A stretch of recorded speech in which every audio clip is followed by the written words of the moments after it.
we can enter the kingdom of heaven and still eat pork, right? Isaiah had something to say about this. Let me go grab it.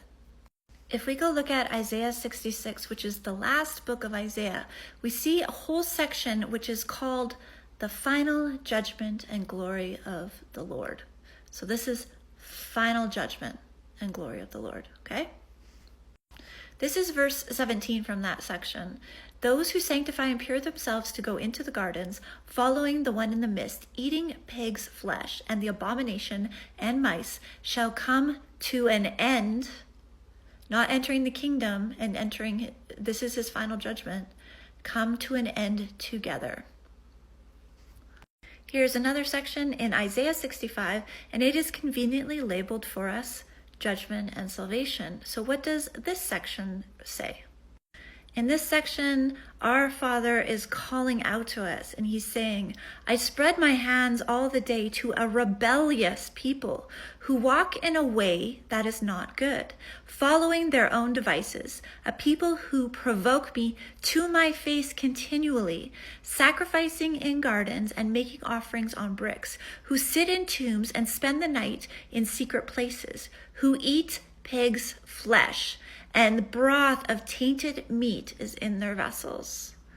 What do you think? Is he trying to express to us his thoughts on this matter? And remember, this is section called judgment and salvation. These are the final judgment chapters in Isaiah, the final judgment of the earth. See this verse in Mark 7 where Yeshua thus declared all foods clean? Do you notice how it's in brackets?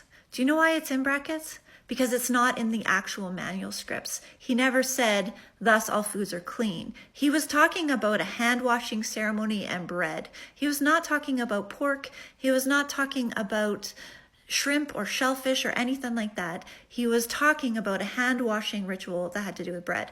This part was added later.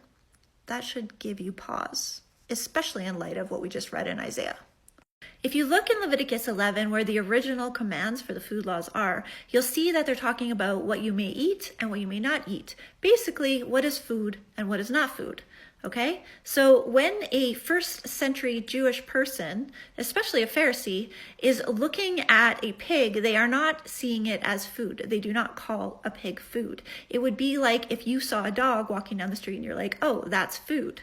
It is the same concept. You don't see a dog as food, just like they do not see a pig or a shrimp as food. Anytime you see in the New Testament that they're talking about food, they're not talking about pig.